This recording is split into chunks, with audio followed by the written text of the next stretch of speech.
How you doing, guys? Frank Macaluso here from Garageaholic. Welcome to installment 3 of 10 of the E30 S62 Life After People Restoration. Today we're going to be focusing on two main things. The first being the instrument cluster. We're going to be taking care of the lights, the things that don't work, the things on the car that make the lights go off, and we're going to try to figure out each of those one by one. Second thing, and most importantly, is the automatic flyouts. The automatic flyouts I got in this thing, operated by E36 switches, E46 motors on the flyouts. I don't really need to do anything with them, but I just want to walk you through them and kind of give you an open box type of view of what those are and how they work. If you ever wanted to make some yourself, I do have parts, but I haven't constructed them yet, so I've been really lazy about that. If you're interested, look me up, send me a note, and we can talk. All right, guys? Hey, thanks for watching, and enjoy.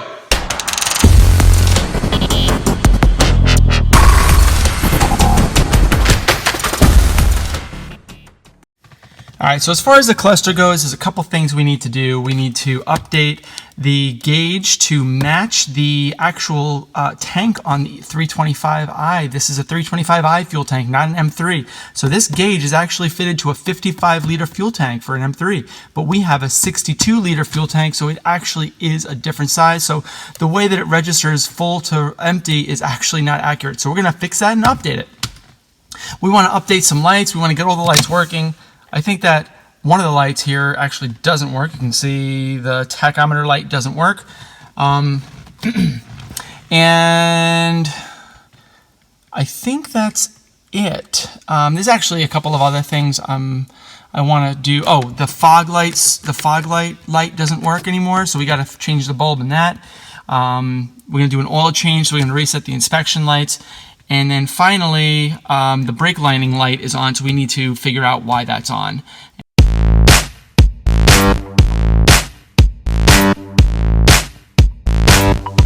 All right, so this is the cluster. Just removed it. We got a couple of lights to replace in the back.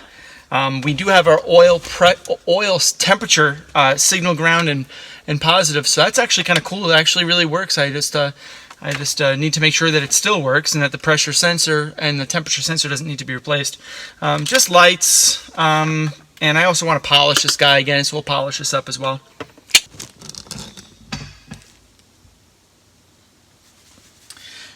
So when you're testing a cluster, it's really important to at least have a 12-volt power source here. For me, I got 2 lantern batteries hooked up in series. It gets me all the current that I'll ever need, and it also is pretty portable too. So if we were to start testing some of these lights, let's see here. Right? That light works. That light works. However, one of the turn signals did not work. So I need to figure out if there's a seat problem. Let's take off the cover here.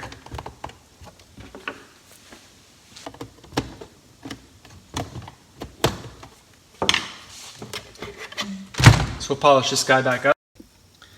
So let's take a few minutes and remove the cover, and let's expose the circuit board, because all these other lights are working that weren't working in the car. So I'm thinking that there might be a problem with the signal between here and there, which is a circuit board issue. So I'll take a look at the circuit board and see if there's anything going on.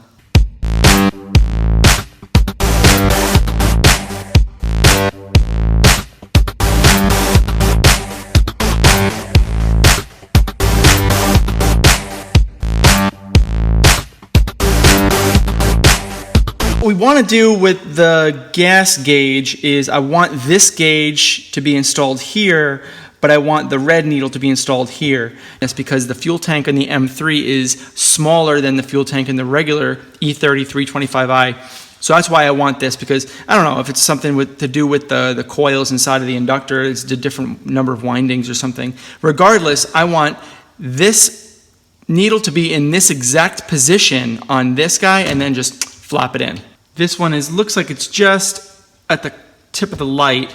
So what I want to do is I want to take this off, and then I want to put the red one on right in that same exact location. So I hooked up the instrument cluster. I got the 3 connectors in the back, C2, C1, and then C3 over there. and I wanted to just test the lights. So let's turn the key on. See if I can, oh, okay, so that works when you turn the light switch on, which is good, and it dims, which is good. That guy doesn't seem to work though. This guy here, that's not working. So I gotta figure out why that is. And let's try the turn signals. Right turn signal works. Left one does not work. Brights work. And looks like the fog light switch is working now. Okay. So everything seems to be working except the original left blinker and that guy. So there might be something in the board that seems to be mucking things up. Let's take a look at the wiring diagram. So taking a look at the wiring diagrams for the 1989 325i, you can see that the two lights within the cluster are wired in parallel in this PCB. So basically the idea is that if one light fails, the other one doesn't have to fail. But we know for a fact that this one here is not failed. The connector that it goes into is C2 pin 23 and 24. This is connector C2. It is white. Okay, it's the white one, and you can, if you look carefully, let me see if I can shine some light here. You can see, and I'll point it out in the video, that the pins are actually numbered. How convenient is that? So you know exactly which pins you're going to. So let's take a look and see if we can just light it up manually to see if there's a problem, maybe at the car level, or maybe there's a problem at the PCB, in the PCB itself. So let's put power directly to these pins. All right, so that we know it's only lighting up one. But if I put power directly to this light, on the actual PCB board side, it works. So let's try a couple of different permutations to get to the bottom of this. So the path from pin 23 to this light actually works. I know that the path from pin 23 to this light works. And I know the path at 24 to this side works. So I know this light actually works fine on both sides. It's this light from pin 23, no, pin 23, it's pin 24. Yep. Let's get the back side of this PCB, huh?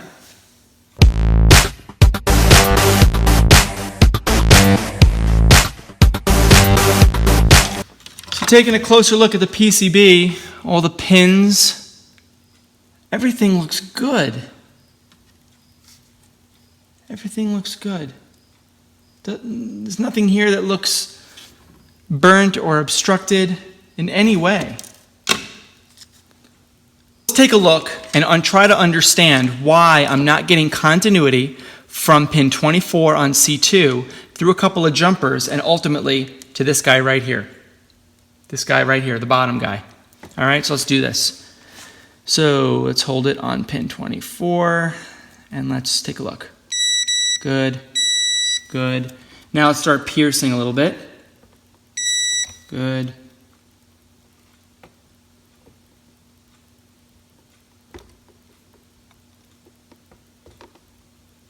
Nope, let's see this. Okay, I'm getting continuity from here to here. And I know that I'm getting continuity from here to here. So there's a problem with this trace right here. That's the problem. Let's make a jumper. So if I put a wire along that side, it's going to get pinched by the top. I'm not really going to be able to go around because this guy is going on there and that kind of pinches it over there, and there's really not much room to wire underneath.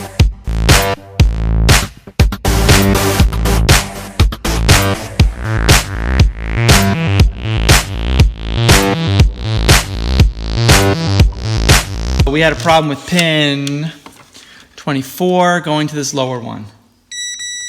No longer an issue. Let's now apply power to pin 23 and 24, and both lights should light up.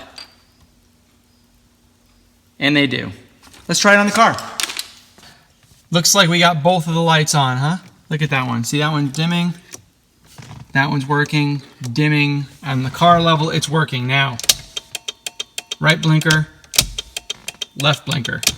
I think we got a similar issue here. What I think is happening is that this copper trace was pinched somehow, or the pressure might have ruined it somehow. But for the left turn signal, I've identified that the anomaly, the break in the trace, was right there.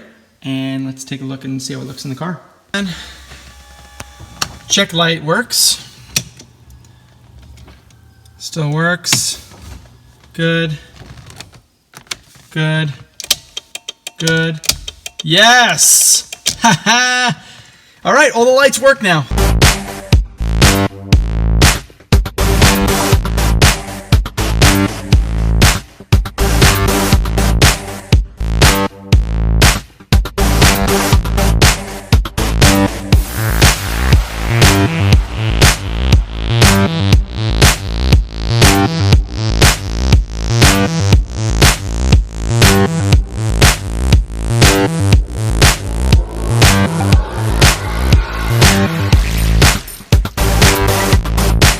Everything on the front end is done. Instrument cluster complete and working. Kick panel installed. I have a speedometer calibration adjustment tool here by 12 O'Clock Labs. I still need to calibrate the speed because I have bigger tires in the rear, and that needs to be calculated and accounted for at any speed. I also fixed the glove box. Works just fine. That's really, really boring. You don't really care about that.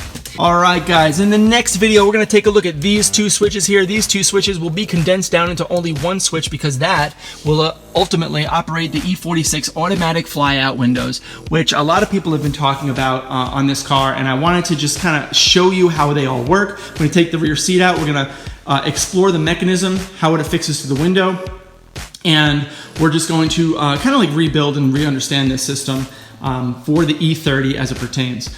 Alright guys, that just about does it for today's episode on the E30 S62 Life After People Restoration. If you like what you see guys, tell your friends, tag your friends, like, comment. I appreciate all the comments. Thank you very much everybody.